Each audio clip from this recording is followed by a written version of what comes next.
नमस्कार दोस्तों, मैं राहुल यादव आरबीएस महाविद्यालय के ऑनलाइन प्लेटफॉर्म पे आप सबका स्वागत करता हूं। प्यारे साथियों, आज का जो हमारा टॉपिक है जूट। हम बीएससी एग्रीकल्चर थर्ड सेमेस्टर के क्रॉप प्रोडक्शन टेक्नोलॉजी का जो आज का हमारा टॉपिक है जूट, आज हम उसके बारे में पढ़ेंगे। आइए शुरू करते हैं हम अपनी क्लास को।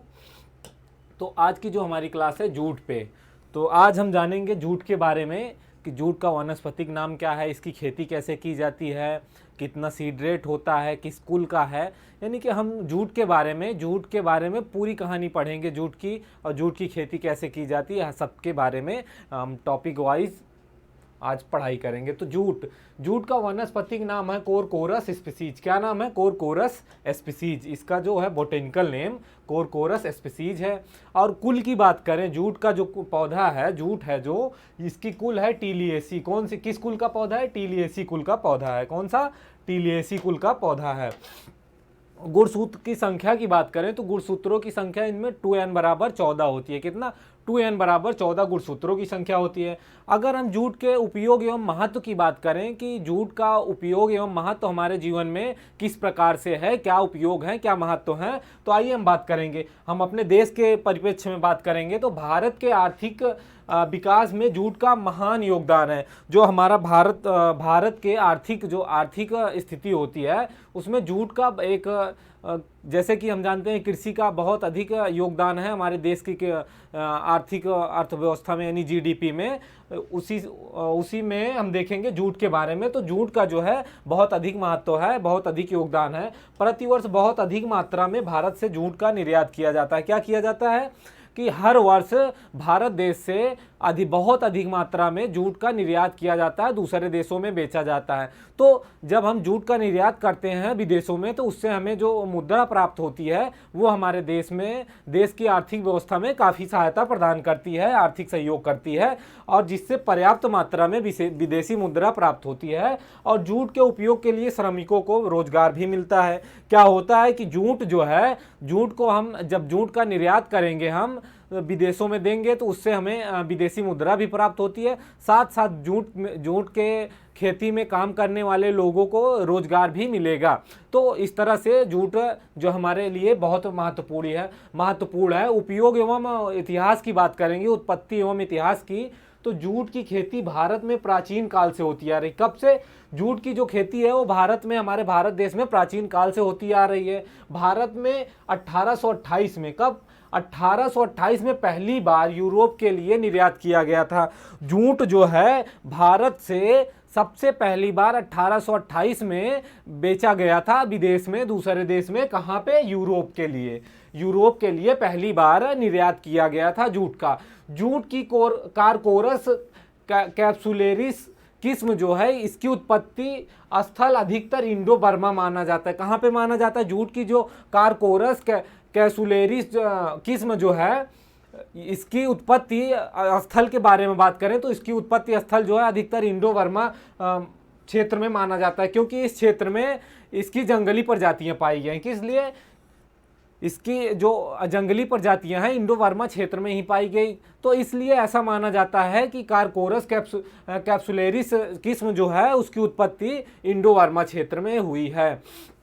आगे हम देखेंगे जूट की कारकोरस ऑलिटोरियस जाति की उत्पत्ति स्थल की बात करें तो ये कहाँ पे? अफ्रीका में मानते हैं, क्योंकि यहाँ पे इसकी बहुत सी जंगली जातियाँ पाई गई। हम जैसे कोई भी हमारी फसल है या कोई भी फसल है जिसका कल्टीवेशन हम करते हैं, तो अगर उसकी उत्पत्ति की बात करें, उत्पत्ति स्थल की बात करें, तो उसकी उत्पत्ति स्थल वहाँ से माना जाता है जहाँ से उससे मिलती जुलती प्रजातियाँ पाई जाती हैं, उन क्षेत्रों से उसकी जंगली प्रजातियां पाई जाती हैं। तो ऐसा अनुमान लगाया जाता है कि यह उन क्षेत्रों में ही पाई जाती हैं, इनका उत्पत्ति स्थल उन्हीं क्षेत्रों में है। वितरण एवं क्षेत्रफल की बात करें तो विश्व के विभिन्न देशों में जूट की खेती प्रमुख रूप से भारत और पाकिस्तान में होती है। कहाँ पे? पूरे देश में बात करें, विश्व की बात करें तो विश्व में सबसे अधिक जूट की खेती भारत और पाकिस्तान में की जाती है। कहाँ पे? भारत और पाकिस्तान में मुख्य रूप से जूट की खेती की जाती है। और जूट की खेती के लिए जलवायु की बात करें कि जूट की खेती के लिए किस प्रकार की जलवायु की आवश्यकता होती है, तो वर्षा ऋतु की फसल, जूट जो है ये वर्षा ऋतु की फसल है। किस ऋतु की? जूट वर्षा ऋतु की फसल है। इसकी बढ़ावर के लिए उष्ण वातावरण सबसे अनुकूल होता है। ये वर्षा ऋतु की फसल होती है और उष्ण वातावरण जो होता है सबसे अनुकूल होता है।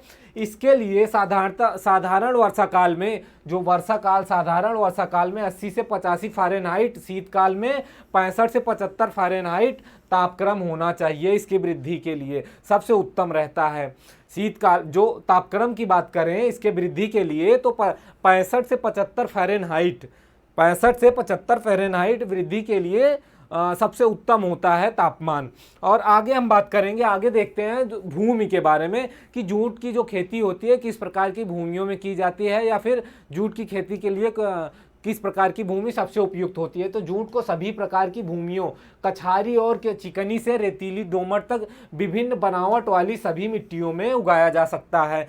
जूट की खेती को किस भूमि में की जाती है, तो जूट की खेती लगभग सभी प्रकार की मिट्टियों में, सभी प्रकार की भूमियों में की जाती है, लेकिन चिकनी और रेतीली दोमट तथा विभिन्न प्रकार की सभी बनावट वाली मिट्टियों में उगाया जा सकता है। नदियों के किनारे पास वाली और बाढ़ वाली रेतीली दोमट भूमियाँ, नदी के पास बाढ़ की मिट्टी जो होती है, बाढ़ के द्वारा लाई गई मिट्टी, और उसके बाद रेतीली दोमट भूमियाँ जूट की खेती के लिए सर्वोत्तम होती हैं। कौन सी खेती? बाढ़ के पास वाली, नदी के पास जो बाढ़ के द्वारा मिट्टी कट के नदी के सहारे पे, पानी के सहारे से नदियों के किनारे पे जो मिट्टी आती है बह के उस पे, और उसके बाद रेतीली दोमट भूमि, रेतीली दोमट भूमि ये जूट की खेती के लिए सर्वोत्तम उपयुक्त होती है या सबसे उपयुक्त होती है। वहीं पीएच मान की बात करें, मृदा पीएच मान की बात करें कि जूट की खेती के लिए मृदा का पीएच मान कितना होना चाहिए। जूट की खेती के लिए मृदा का पीएच मान कितना होना चाहिए? तो जूट की खेती के लिए मृदा का पीएच मान 6 से 7.5 होना चाहिए। कितना? जूट की खेती के लिए मृदा का पीएच मान 6 से 7.5 होना चाहिए। जूट का वर्गीकरण करते हैं कि जूट का वर्गीकरण, जूट की कौन कौन सी किस्में हैं, हम इसके बारे में बात करेंगे। तो जूट, देश के विभिन्न भागों में जूट की 4 जातियां पाई जाती हैं। कितनी? जूट की जो है 4 जातियां पाई जाती हैं देश के अलग अलग भागों में। वहाँ की वायुमंडल के अनुसार, वातावरण के अनुसार अलग अलग देश क्षेत्रों में अलग अलग किस्में उगाई जाती हैं। तो एक पहला जो है कारकोरस ऑलिटेरियस, ये जो किस्म है इसकी खेती ऊंचे क्षेत्रों में की जाती है। कहाँ पे की जाती है?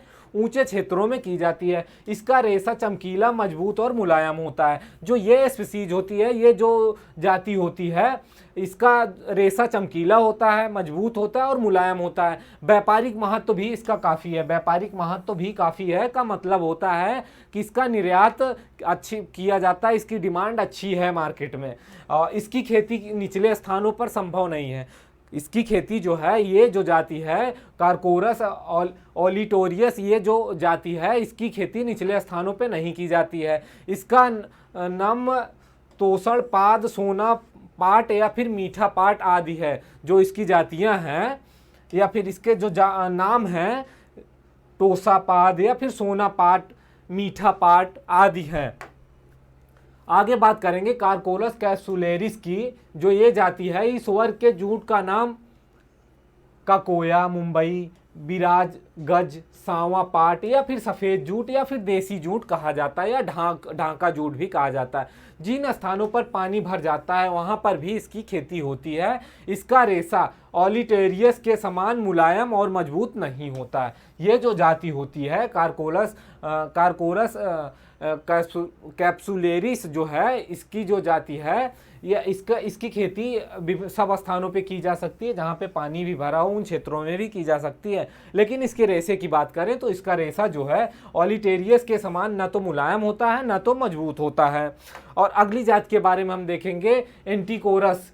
ये कॉलकोरस एंटीकोरस जो है, यह जाति या जूट जंगली रूप से उगा हुआ पाया गया। किस प्रकार से? ये जंगली यानी खुद से जंगली रूप से उगा पाया गया। इसका कृषि में व्यापारिक महत्व तो नहीं है। ये जो प्रजाति है, जाति है, इसका कृषि में व्यापारिक रूप से कोई भी विशेष अधिक महत्व तो नहीं है। अगला जो है एक्यूटेगुलेरस, यह जो है इस वर्ग की भी जंगली रूप में इस वर्ग की जो जातियां हैं यह भी जंगली रूप में पाई जाती हैं। इसका भी कोई व्यापारिक तथा कृषि में कोई महत्व तो नहीं है। आगे हम बात करेंगे कि खेती की तैयारी कैसे करेंगे, जूट की खेती के लिए तैयारी। तो खेत की तैयारी, जूट की जड़ें मृदा में 30 सेंटीमीटर तक गहराई में प्रवेश करती हैं। कितना? 30 सेंटीमीटर तक। जूट की जो जड़ें होती हैं वो मिट्टी में लगभग 30 सेंटीमीटर तक की गहराई में जाती हैं।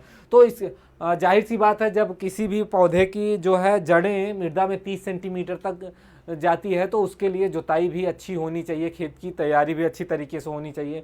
तो जुताई सदैव गहरी करनी चाहिए। किस प्रकार से जुताई जो है गहरी करनी चाहिए? जैसे कि अगर हम खेत की तैयारी कर रहे हैं और हमको पता है कि जो जूट है इसकी जो जड़ें हैं मृदा में 30 सेंटीमीटर तक की गहराई में जाती हैं, तो फिर उसी के हिसाब से हमें अच्छी जुताई करनी चाहिए। बीज की बात करें तो बीज सदैव शुद्ध एवं प्रमाणिक तथा कवकनाशी रसायनों से उपचारित करके ही बोना चाहिए। किस प्रकार से बीज बोना चाहिए? कवकनाशी या फिर रसायनों से इसको जो है उपचारित करके ही शुद्ध बीज प्रमाणिक संस्था से ले करके बोना चाहिए, ताकि इसकी उपज हमें अच्छी प्राप्त हो। बीज की मात्रा बोने की विधि तथा जातियों के ऊपर निर्भर करती है। जो बीज की मात्रा की बात करें तो बीज की मात्रा जो है ये बोने की विधि हम किस तरीके से बो रहे हैं उस पर भी डिपेंड करती है, और बीज की किस्मों के ऊपर भी निर्भर करती है कि किस जाति की किस्म है।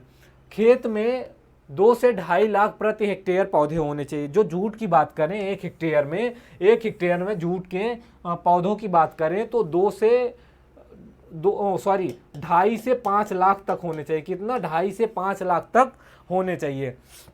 बीज को बोने से पहले, जब हम बीज को बोने की खेत की तैयारी कर लेते हैं और बीज को बोने के लिए तैयारी करते हैं, तो उससे पहले जो हम 5 ग्राम सौरसेनस और या फिर एग्रोसोन जेएन प्रति किलोग्राम बीज की दर से उपचारित कर लेते हैं।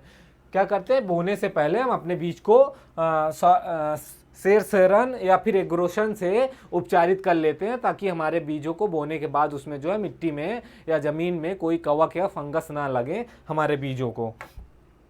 बोने की विधियां या फिर बोले की विधियां और उसमें कितना बीज दर की बात करें तो जो कार्कोलस कैप्सुलेरिस है इसमें छिटकुआ विधि में 10 किलोग्राम प्रति हेक्टेयर और जो है पंक्ति में 4, और कार्कोलस ऑरिटेरियस में 6 किलोग्राम छिटकुआ विधि से और 2.5 किलोग्राम पंक्ति में बोआई से। क्या? बोने की विधियां और बीज दर किलोग्राम प्रति हेक्टेयर में तो कार्कोलस कैप्सुलेरिस जो है 10 किलोग्राम प्रति हेक्टेयर की दर से अगर हम छिटकुआ विधि से बोएंगे तो। वहीं पे अगर हम देखेंगे ओलिटोरियस की बात करें तो ये 6 किलोग्राम प्रति हेक्टेयर में। पंक्ति में बोआई की बात करेंगे तो 4 किलोग्राम प्रति हेक्टेयर, और पंक्ति में कार्कोलस ऑस्ट्रेरियस की बात करें तो ये 2.5 किलोग्राम प्रति हेक्टेयर बोने की बीज की आवश्यकता पड़ती है। बोने की विधि, अधिकतर क्षेत्रों में छिटकुआ विधि से ही बोआई की जाती है। जो जूट की खेती है अधिकतर क्षेत्रों में ये छिटकुआ विधि से ही की जाती है, और इस पंक्ति में बोआई हल के पीछे या फिर सीड ड्रिल द्वारा करते हैं। ड्रिबलिंग विधि में समय व श्रम का अधिक व्यय होता है। ड्रिबलिंग विधि में जो छिटकुआ विधि होती है, इस विधि के द्वारा हम जो है बीज अधिक एक दिन में अधिक से अधिक बीज की बुआई कर सकते हैं। और वहीं कतार की बात करें या फिर सीड ड्रिल की बात करें ड्रिबलिंग विधि में, तो इसमें जो है समय भी अधिक लगता है और श्रम भी अधिक लगता है, तो ये थोड़ा सा इसमें व्यय भी अधिक होता है इस विधि में। बीज मिट्टी या राख में मिलाकर छिटकते हैं। जो जूट का बीज होता है इसको मिट्टी या फिर राख में मिलाकर ही छिड़कते हैं, डालते हैं। खेत की क्रॉस जुताई करते हैं, अर्थात पूर्व पश्चिम व उत्तर दक्षिण जुताई करते हैं, ताकि इस विधि से जुताई करने पे हमारे खेत की जुताई जो होती है वो और अच्छी तरीके से होती है। मृदा और अच्छी तरीके से भुरभुरी हो जाती है। जैसे कि ये हम मानते हैं ये हमारा खेत है, तो हम अपने खेत को जुताई जो है इस कोने से शुरू करते हैं और इस तरह जुताई करते हैं खेत की, ताकि खेत की जो मिट्टी है वो अच्छी तरीके से तैयार हो जाए और उसके बाद अच्छी जुताई हो। और ये तो हो गया जुताई और बोने की विधियां। आगे हम बात करेंगे दूरी, स्पेसिंग की, कि पौधे से पौधे की दूरी कितनी होती है।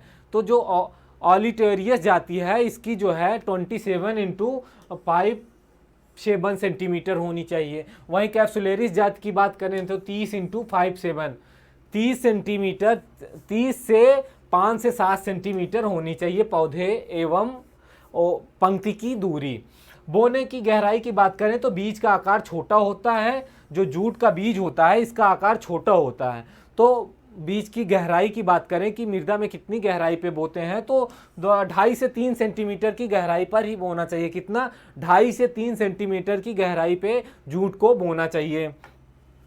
आगे बात करेंगे बोने का समय। तो विभिन्न क्षेत्रों में सिंचाई की सुविधा और वर्षा की अवस्था के अनुसार जूट की बुआई फरवरी से लेकर जून जुलाई में की जाती है। जैसे कि हम जानते हैं हमारे देश में अलग अलग क्षेत्रों में अलग अलग जलवायु पाई जाती है, तो उसके हिसाब से जहाँ पे विभिन्न सिंचित क्षेत्र होते हैं या फिर वर्षा की अवस्था वाले क्षेत्र होते हैं, तो उसके अनुसार जो है हम जूट की बुआई फरवरी से लेकर जून जुलाई तक करते हैं। कहाँ तक? फरवरी से लेकर जून जुलाई तक करते हैं। वहीं अगर अगेती बुआई की बात करें कि अगेती बुआई से उपज अधिक प्राप्त होती है, अगर हम अगेती बुआई करेंगे जूट की तो उससे हमें उपज की अधिक प्राप्ति होती है।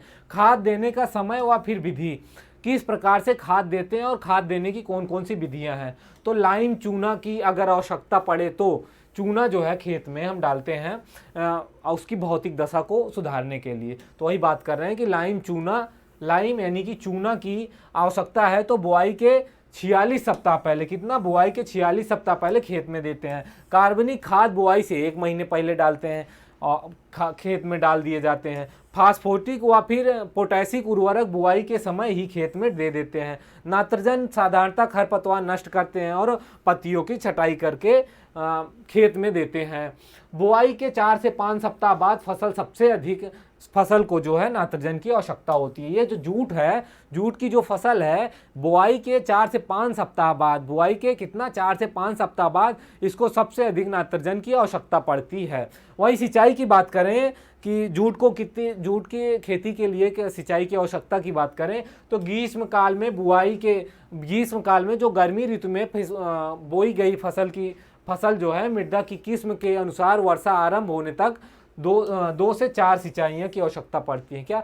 जो गर्मियों में जिन फसल की हम बुआई करते हैं, गर्मियों में बोई जाने वाली फसल जो है वो मृदा की किस्म, मिट्टी की कौन सी किस्म है उसके आधार पे 2 से 4 सिंचाइयाँ करते हैं वर्षा ऋतु के आरंभ होने तक। वहीं गर्मियों की बात करें तो गर्मियों के दिनों में 15 से 20 दिन के अंतर पर सिंचाई कर देना लाभदायक होता है। कितना? 15 से 20 दिनों पर। निराई गुड़ाई व खरपतवार नियंत्रण की बात करें तो फसल बोने के बाद जब पौधे 8 से 10 सेंटीमीटर के हो जाएं, जब हम जूट के फसल को खेत में बो देते हैं उसके बाद हमारे पौधे 8 से 10 सेंटीमीटर हो जाएं, तो फिर उस अवस्था में खेत में हम खुरपी या फिर बैलों द्वारा अपने उसका निराई गुड़ाई कर सकते हैं या फिर कृषि यंत्रों द्वारा निराई गुड़ाई की जा सकती है। रासायनिक विधि से खरपतवार नियंत्रण की बात करें तो कुछ रासायनिकों का प्रयोग करते हैं, जैसे अंसार 529 या फिर MSM 10 लीटर प्रति हेक्टेयर की दर से बारमूदा या फिर दूब घास को विशेष रूप से नष्ट करता है। ये जो रसायन है इसके द्वारा दूब घास या फिर बारमूदा को नष्ट करता है। और डैकोनेट की बात करें तो ये 10 लीटर प्रति हेक्टेयर और डेलापोन की बात करें तो 8 से 10 लीटर प्रति हेक्टेयर की दर से छिड़काव करना चाहिए। कटाई की बात करें तो समान परिस्थितियों में ओलिटोरियस जातियां जो है ये 4 से 5 महीने में तैयार हो जाती हैं। कितना? 4 से 5 महीने में। वहीं कैप्सुलेरिस जाति की बात करें तो ये 6 से 7 महीने में पककर तैयार हो जाती है। फसल की बुआई के अनुसार फसल की कटाई जुलाई से नवंबर तक करनी चाहिए। फसल की बुआई के अनुसार, यहाँ पे कहने का मतलब जब हम फसल की बुआई करते हैं उसके अनुसार हम अपने फसल की कटाई करते हैं 6 से 7 महीने बाद या फिर 4 से 5 महीने बाद कटाई जुलाई से नवंबर तक कर लेनी चाहिए। जूट का सड़ाना, अब ये जो जूट होता है, अब जब हम फसल की तैयारी कर लेते हैं इसके बाद इसको सड़ाते हैं तभी तो हम इससे रेशे प्राप्त करते हैं, तो उसी सड़ाने की बात कर रहे हैं, जूट का सड़ाना।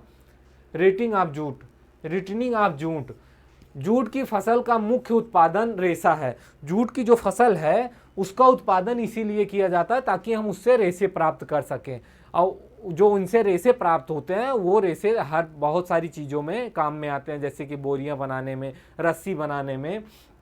तो रेशे की बात करें, अतः तनों से रेशे को अलग करने के लिए तनों को सड़ाया जाता है। जो जूट होता है जब हम इसकी कटाई कर लेते हैं फिर उसके बाद इसके तने जो होते हैं, जो जूट के तने होते हैं, इनसे रेशा निकाला जाता है, तो ये रेशे तने में ही होते हैं। तो तनों को सड़ाया जाता है। क्या किया जाता है, इसके रूट के तनों को, जूट के तनों को सड़ाया जाता है ताकि इससे रेशा निकाला जाए। ये सड़ाने की जो प्रक्रिया है ये इस काफ़ी सावधानी पूर्वक करनी पड़ती है, नहीं तो इसका जो प्रभाव जो है हमारे रेशे पर पड़ता है। किस पे, रेशे पर पड़ता है। तो करते क्या है, हम सड़ाने के लिए सबसे पहले हम अपने जो हम कटाई करेंगे जूट का, फिर एक उसको गट्ठा बनाएंगे और उस गट्ठे को हम पानी में 60 से 90 सेंटीमीटर की गहराई में दबा दिया जाता है। क्या करते हैं कि ये गट्ठर जो है, गट्ठर को 60 से 90 सेंटीमीटर गहरे पानी में दबाया जाता है। गट्ठर सदैव 15 से 20 सेंटीमीटर पानी में डूबा रहना चाहिए। क्या होना चाहिए, ये जो गट्ठर होते हैं, हम जब जूट की कटाई के बाद इसके बंडल बनाते हैं, गट्ठर बनाते हैं, तो गट्ठर को 50 से 60 सेंटीमीटर या 60 से 90 सेंटीमीटर की गहराई में तालाब में जैसे कि हम डालते हैं, तो ये तालाब का सरफेस एरिया हो गया, तो इससे 60 से 90 सेंटीमीटर, कितना, 60 से 90 सेंटीमीटर की गहराई में अपने गट्ठर को दबाते हैं। और ये पानी से कम सतह से, इसकी जो गट्ठर है, गट्ठर से सतह के बीच का जो पानी है ये 15 से 20 सेंटीमीटर होता है। तो इससे क्या होता है, इस अवस्था में हमारे जो जूट होता है उससे रेशे जो है अच्छी क्वालिटी के निकलते हैं, और जूट अच्छे तरीके से जब सड़ता है तो उससे जो प्राप्त होते हैं, रेशे प्राप्त होते हैं, वो अच्छी क्वालिटी के होते हैं। उपज की बात करें तो जूट की खेती में रेशे के उत्पादन का सबसे अधिक महत्व है।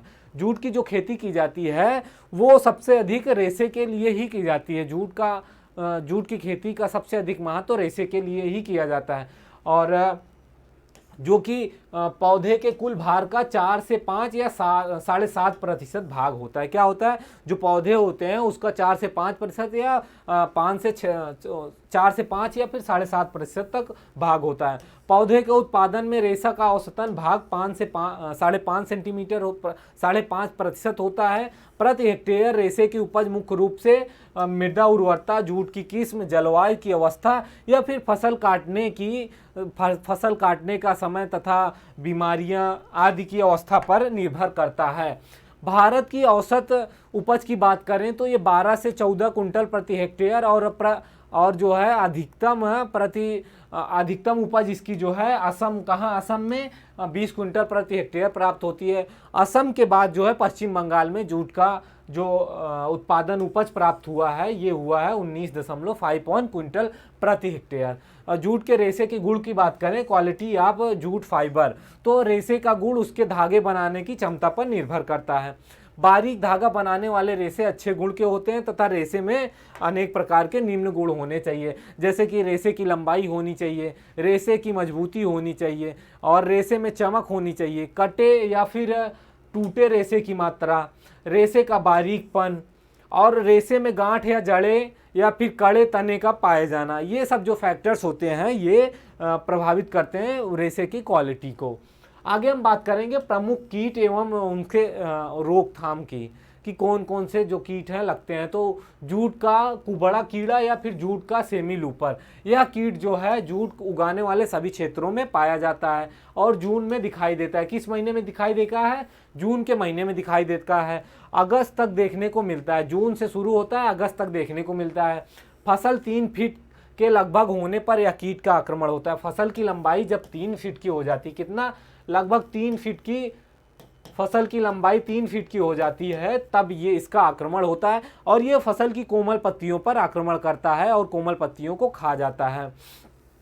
इसके प्रभाव से पौधों के बगल की शाखाएं निकल आती हैं। क्या होता है, पौधों में बगल में शाखाएं निकल आती हैं और पौधे जो है झाड़ी आकार का हो जाता है। इससे रेशे की उपज घट जाती है। अब इसके रोकथाम की बात करें तो इसके रोकथाम के लिए 0.15% थायोडान, क्या 0.1% थायोडान या फिर इंडोसल्फान 35 EC का छिड़काव करना बहुत ही लाभदायक होता है। इस कीट से बचा जा सकता है।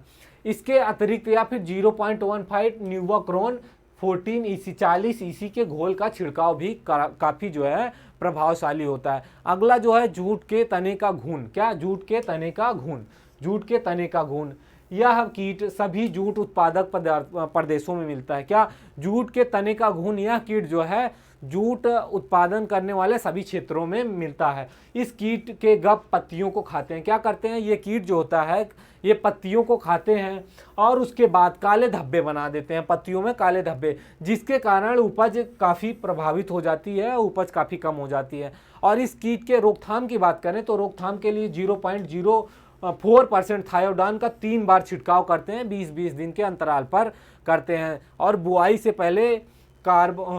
पहले कार्बोफ्यूरान 3% दाने का उपयोग या प्रयोग करते हैं ताकि इससे बचा जा सके। और जो एक कीट है जूट का, जो ये है जूट का मीलीबग। क्या है? जूट का मीलीबग। इस कीट के निम्फ और पॉड, क्या इस कीट के जो निम्फ हैं या फिर पॉड पौधे के शीर्ष को खाते हैं। और यह जो कीट हैं ये बहुत भयंकर कीट होते हैं। इसकी रोकथाम के लिए डाइजीनिन का 0.4%, कितना? 0.4% का घोल पहली बार दिखे, जब इसका लक्षण, जूट के मिलीबग का लक्षण पहली बार दिखे तभी छिड़क देना चाहिए, तो इस कीटों से बचा जा सकता है। तो आज की जो हमारी क्लास थी जूट पे, वो आज यहीं पे होती है समाप्त। जूट की हमारी क्लास हमने देखा जूट की खेती के कैसे की जाती है, जूट का क्या व्यापारिक महत्व है, जूट के रेशे कैसे निकाले जाते हैं, जूट के कितना बीज दर लगता है जूट 1 हेक्टेयर में जूट को उत्पादित करने के लिए, जूट के बीज की गहराई क्या होनी चाहिए। तो आज हमने जूट के बारे में संपूर्ण जानकारी प्राप्त करी। तो आज का जो हमारा जूट का टॉपिक है आज यहीं पे समाप्त होता है। हम मिलेंगे अगली क्लास में एक नए टॉपिक के साथ। जय हिंद।